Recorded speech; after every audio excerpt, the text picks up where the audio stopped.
မင်္ဂလာပါဒီဗီဒီယိုကိုကြည့်နေတဲ့သူတွေထဲမှာ SUV တစ်စီးဝယ်ဖို့စဉ်းစားနေတဲ့သူများပါလားမသိဘူးเนาะဒါဆိုဒီကားကိုမကြည့်ပဲဆုံးဖြတ်လိုက်နေတော့နောင်တရသွားနိုင်ပါတယ်เนาะလူအများစု SUV ကားဝယ်တဲ့အခါဒီဇိုင်းကိုကြည့်တယ် brand ကိုကြည့်တယ်ဒါပေမဲ့နှစ်တွေကြာလာတော့နီးပညာခက်နောက်ကျသွားတာ engine power အားနည်းနေတာစီစားများနေတာတွေကြောင့်နောင်တရသွားကြတာလည်းမနှဲပါဘူးเนาะFord Everest 2025ကတော့အဲ့ဒီပြဿနာတွေကိုကြိုတင်စဉ်းစားပြီးထုတ်ထားတဲ့ SUV ပါဒီဗီဒီယိုလေးမှာ Ford Everest 2025ရဲ့ engine power, technology, comfort, safety နဲ့ off-road capability စတဲ့တွေကိုအချက်လက်အားလုံးနဲ့အပြည့်အစုံပြောပြပေးသွားမှာမယ်နော်အရင်ဆုံး channel လေးကို subscribe မလုပ်ရသေးရင်လုပ်ပေးခဲ့ပါဦးနော် subscribe လေးလုပ်ပေးတာဟာနောက်ဗီဒီယိုဒီအတွက်အရင်ကိုခွန်အားဖြစ်စေလိုပါ2025 model Everest ကိုကြည့်လိုက်တာနဲ့ထဲဝိုင်းကားကြီးတစ်ကြီးဆိုတာချက်ချင်းခံစားရစေပါတယ်ထူထူတဲတဲ grill design, LED headlight design, ကျဲဝန်းနဲ့ body ပုံစံတွေနဲ့အရန်ကြီး over design မဖြစ်ပဲခန့်ညားမှုနဲ့လက်တွေ့ဆန်မှုကို balance လုပ်ထားပါတယ်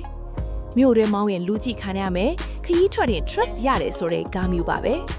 Ford Everest 2025မှာ 2.0 liter bi-turbo plus intercooler diesel engine ကိုအသုံးပြုထားပြီး power နဲ့ torque ကိုအရင် model ထက်ပိုမိုကောင်းမွန်အောင်အဆင့်မြင့်တင်ထားပါတယ်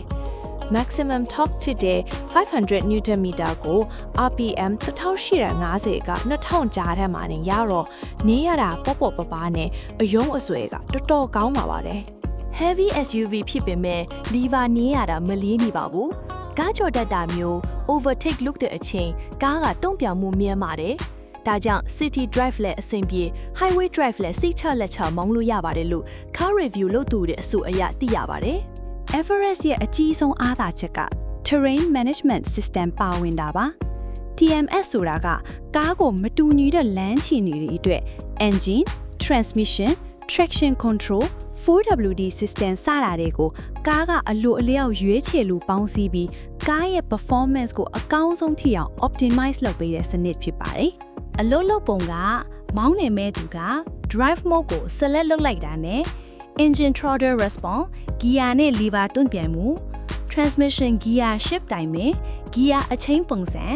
traction wheel spin control လမ်းနဲ့ပြီးထိန်းညှိမှု 4x4 distribution လေးပြီးရဲ့စနစ်အသုံးချပုံစတာတွေကိုကားကအလူအလျောက် intelligent ထစွာချိန်ညှိပေးပါတယ်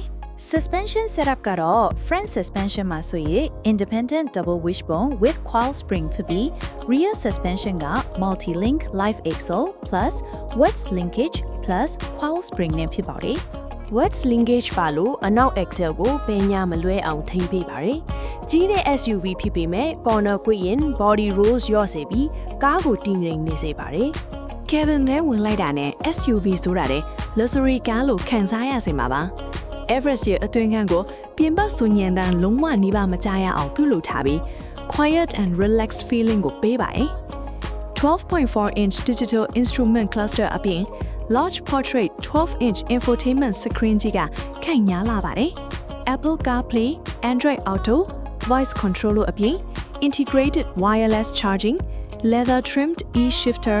electric parking brake စတာတွေကလည်းဆွဲဆောင်မှုကောင်းလာပါတယ်Bang & Olufsen ရဲ့ Premium 12 speaker sound system ကလည်းစီးနှင်းလိုက်ပါသူတို့အတွက်အနားယူအပန်းဖြေရင်သွားနေရတယ်လို့ဖြစ်လို့ပင်မဲနွမ်းနယ်မှုကို short ချပေးနိုင်ပါတယ်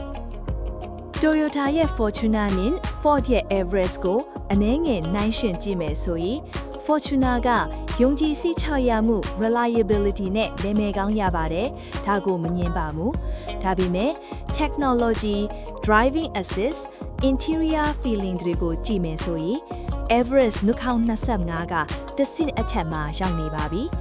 အထူးသဖြင့်မောင်းတဲ့အချိန် feeling ကတော်တော်ကွာပါတယ်လို့ car reviewer တဦးကပြောထားပါတယ်